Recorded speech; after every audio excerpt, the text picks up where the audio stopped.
So video பார்க்குற எல்லாருக்கும் வணக்கம் நண்பா. இன்னைக்கு நம்ம சேனலில் பார்த்தீங்கன்னா தி ராக் வந்து அன்டிஸ்பியூட்டட் யூனிவர்சல் சாம்பியன்ஷிப்பை வின் பண்ணுவார்.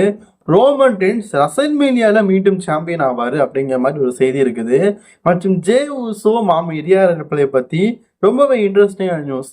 ராண்டி ஆர்டன் 15 டைம் வேர்ல்டு சாம்பியன் ஆக போறாரு. இதே போல ஒரு சில ரெஸ்லிங் செய்திகளை பற்றி தான் இன்னைக்கு வீடியோ பார்க்க போகிறோம்.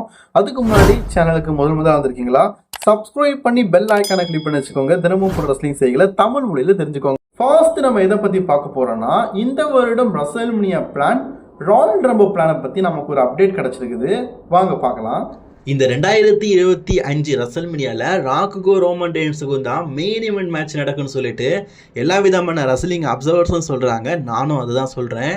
இந்த மேட்ச் வந்து ஒரு டைட்டில் மேட்ச் ஆகிறதுக்கு வாய்ப்பு இருக்குன்னு சொல்லப்படுது. அதுலேயும் ரோமன் ரெயின்ஸ் வந்து அகெயின் சாம்பியன் ஆகிறதுக்கு வாய்ப்பு இருக்குன்னு சொல்லப்படுது.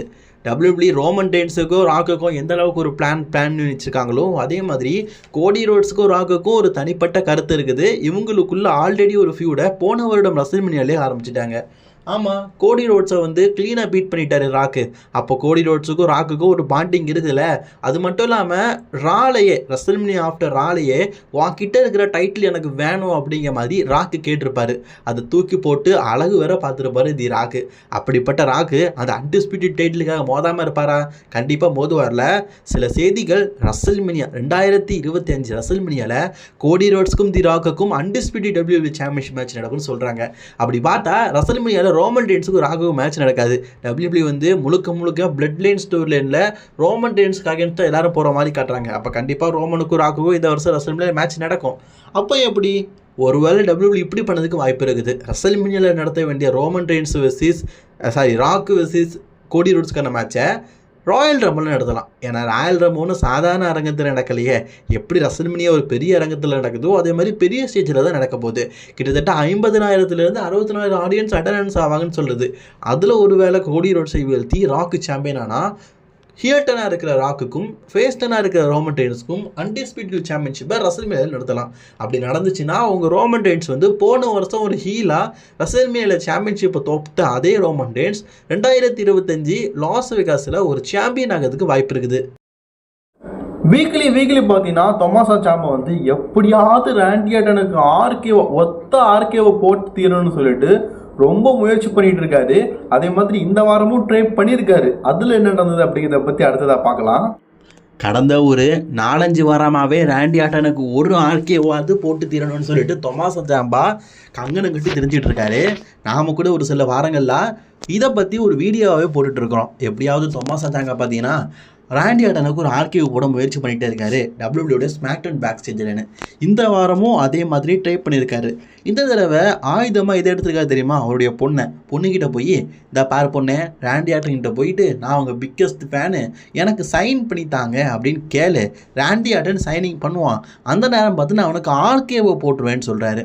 ராண்டி ஆர்டன்கிட்ட அந்த பொண்ணும் போது நான் அவங்க பிக்கஸ்ட் ஃபேன் சொல்லிட்டு அந்த டேபிளில் பார்த்தீங்கன்னா அந்த சார்ட்டை வச்சு சைன் போட தனியாக இருக்காரு.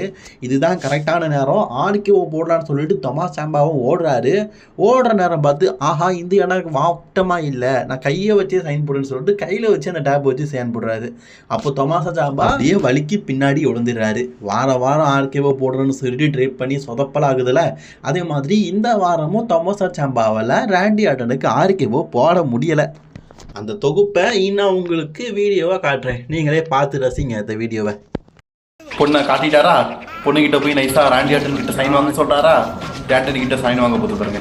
வழக்கம் போல எப்படியாவது முயற்சி பண்ணி இன்னைக்கு ஆர்கேஓ போட்டுடலான்னு சொல்லிட்டு தொமாசா சாம்பா முயற்சி பண்ணுறாரு. எங்கே நான் பாருங்க கீழே விழுந்துட்டாரு. தொமாசா சாம்பா நீங்கள் என்னைக்கு தான் ராண்டி ஆர்டனுக்கு ஆர்கேஓ போட போகிறீங்க? அடுத்த செய்தி இதை பற்றி பார்க்க போகிறோம்னா, 15 டைம் வேர்ல்டு சாம்பியனான ராண்டி ஆர்டன் இருக்கணும் அப்படின்னு சொல்லிட்டு 16 டைம் வேர்ல்டு சாம்பியனான ரிக் ஃப்ளேர் சொல்லியிருக்காரு. சரி, அதை பற்றின செய்திகளை பார்க்கலாம். WWEயோடைய 16 டைம் வேர்ல்டு சாம்பியன் ஆக்சுவலி உண்மையிலேயே WWEயோட 16 டைம் வேர்ல்டு சாம்பியன் ஜான்சனா தான். இந்த ஆளு பார்த்தீங்கன்னா இதுக்கு முன்னாடி WCWல வின் பண்ணது, ECWல வின் பண்ணது, இதெல்லாம் சேர்த்து தான் 16 டைம் வேர்ல்டு WWE சாம்பியன் சொல்கிறாங்க. ஆனால் ஜான்சனா ஒன் அண்ட் ஒன்லி WWEல மட்டும் 16 டைம் வேர்ல்டு சாம்பியன்ஷிப்பை வின் பண்ணியிருக்காரு. அது உண்மையிலேயே ஒரு பெரிய விஷயந்தான். அப்படிப்பட்ட ரிக் ஃப்ளேர் பார்த்தீங்கன்னா 17 டைம் வேர்ல்டு சாம்பியனா ஜான்சன் ஆகிறதுக்கு முன்னாடியும் 15 டைம் உமன்ஸ் சாம்பியனா அவருடைய பெத்த பொண்ணான ரிஃப்ளேருடைய பொண்ணு ஷார்லட் ஃப்ளேர் ஆகிறதுக்கு முன்னாடியும் இன்னொருத்தர் வந்து 15 டைம் வேர்ல்டு சாம்பியனா நல்லா இருக்கும் அப்படின்னு சொல்லிட்டு அவருடைய கருத்தை சொல்லியிருக்காரு. அது யார் பார்த்தீங்கன்னா Viper Randy Orton 17 time champion ஆகிறத காட்டிலும் Charlotte Flair 15 time woman champion ஆகிறத காட்டிலும் Randy Orton next 15 time world champion ஆகிறது தான் ஒரு முக்கியமான விஷயம் அப்படிங்கிற மாதிரி அவருடைய பாயிண்ட் ஆஃப் வியூல சொல்லியிருக்காரு. இந்த நியூஸ் நான் எப்படி சொல்றதுன்னு தெரியல. என்னுடைய வைத்த கலக்கின செய்தி அப்படிங்கிறத காட்டிலும் இப்போ சோஷியல் மீடியாவில் ஒரு வேர்டு வந்து ட்ரெண்டிங்காக போயிட்டு இருக்குது, கொட்டையை கலக்கின செய்தின்னு. உண்மையிலேயே பார்த்த உடனே கொட்டை கலங்கிட்டுடா அப்படிப்பட்ட ஒரு செய்தி தான். சரி வாங்க பார்க்கலாம். உங்களுக்கு தெரியும், இருந்தாலும் ரிமைனிங் பண்ணுறேன். ஜே ஊசோ வந்து பேக் ஸ்டேஜில் ரியா ரெப்லியோடைய ஃபோன் நம்பரை கேட்டிருப்பாங்க. ஏன்னா அவங்களுக்கு ரொம்ப பிடிச்சிட்டு ரியா ரெப்லேவை எதை பார்த்து வாங்கினாருன்னு தெரில. ரியா ரெப்லேவை ஏன் மெயின் ஸ்டேஜ்லேயே பார்த்தீங்கன்னா ஃபோன் நம்பர் தான் அப்படின்னு மாதிரி கேட்டிருப்பாரு. பேக் ஸ்டேஜில் ஆங்கர் கிட்ட கேட்டிருப்பாரு. இதுக்கு நம்ம ரியா ரெப்லே கிட்ட இந்த மாதிரி ஜே ஊசோ உங்கள்கிட்ட ஃபோன் நம்பர் கேட்டிருக்காரு, இதுக்கு ஆன்சர் என்ன அப்படிங்கிறத ஒரு வீடியோவாக பார்த்தீங்கன்னா சோஷியல் மீடியாவில் ரிலீஸ் பண்ணிக்கிறாங்க. அதை வீடியோவாக காட்டினா தான் உங்களுக்கு புரியும். பட் நான் வீடியோவாக நான் அந்த சேனலில் போட்டேன்னு வைங்களேன், முன்னைங்க பார்த்தீங்கன்னா நம்ம சேனலுக்கு வந்து காப்பரேட்டை போட்டுருவானுங்க. அதனால் நான் என் ஃபேஸை காட்டி சைடில் பார்த்தீங்கன்னா அந்த வீடியோ போடுறேன். அப்போ தான் காப்பரேட் போட மாட்டானுங்க. பாப்போமா? பாருங்க, ஜே ஊசோ உங்ககிட்ட இப்படி ஃபோன் நம்பரை கேட்டிருக்காரு, இதுக்கு நீங்க என்ன ஆன்சர் பண்றீங்க அப்படிங்கிற மாதிரி கேட்குறாங்க. அதுக்கு என்ன சொல்றாங்க ரியா ரெப்லே? எப்போ ரியா ரெப்லேக்கும் ஜே ஊசோ பிடிச்சிருக்கா என்ன? ஆக்சுவலி நான் வந்து சொன்னது இந்த விஷயத்துல அது கொஞ்சம் டிஃப்ரெண்டானது. கொட்டைய முட்டைக்குள்ள போட்டு ரெண்டுத்தையும் கலந்து முட்டைக்குள் கொட்டைய.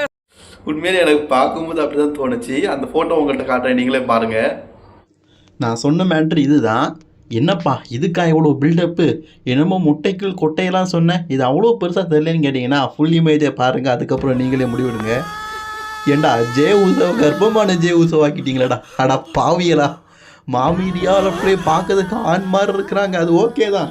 அதுக்கு நீ இப்படி ஒரு குழப்பலா, அடா பாவியலா, என்னத்த சொல்ல. சரி, இதை தவிர ஒரு சில சின்ன சின்ன ரெஸ்லிங் செய்திகள் இருக்கு, அதையும் பத்தி பார்க்கலாம். கால் ஆஃப் டியூட்டின்னு ஒரு கேம் உண்டு. அந்த கேமில் பார்த்தீங்கன்னா WWE ரெஸ்லர்ஸை பார்த்தீங்கன்னா ஒரு சில பேரை வந்து ஆட் பண்ணியிருக்கிறாங்க. அது மாமி ரியா ரெப்லே, கோடி ரோட்ஸு, நியூ டே, இவங்க எல்லாருமே பார்த்தீங்கன்னா இந்த கால் ஆஃப் டியூட்டி அப்படிங்கிற கேமில் பார்த்தீங்கன்னா ஆட் ஆகிருக்கிறாங்க. நான்லாம் ஃப்ரீ ஃபயர் பப்ஜியும் விளாண்டதில்லை, இந்த விளையாட்டு எப்படி இருக்குன்னு தெரில. என்னப்பா ஃப்ரீ ஃபயர் பப்ஜிலாம் விளையாண்டது இல்லைன்னு கேட்டிங்கன்னா, அதெல்லாம் விளையாண்டா என்னால் வீடியோ போட முடியாது, அதனால் அது விளையாடுற இன்ட்ரெஸ்டிங் என்கிட்ட இல்லை. ஓகே நண்பா, இன்னைக்கான ரெஸ்லிங் செய்திகள் அவ்வளோதான். பிடிச்சிருந்துச்சுன்னா லைக், ஷேர், கமெண்ட் பண்ணிக்கோங்க. தொடர்ந்து வீடியோ பார்க்கறதுக்கு நம்ம சேனலை சப்ஸ்கிரைப் பண்ணி பெல் ஐகானை கிளிக் பண்ணி வச்சுக்கோங்க. ரெஸ்லிங் கிங் 2.1 சொல்லிட்டு நமக்கு அதர் சேனல் இருக்குது, அது சப்ஸ்கிரைப் பண்ணாதவங்க சப்ஸ்கிரைப் பண்ணி ஃபாலோ பண்ணிக்கோங்க. எண்ட் ஸ்க்ரீனில் அந்த சேனலுடைய வீடியோவை 1, 2, 3, 4 தான் கொடுத்துருக்கேன், செக் பண்ணி பாருங்க.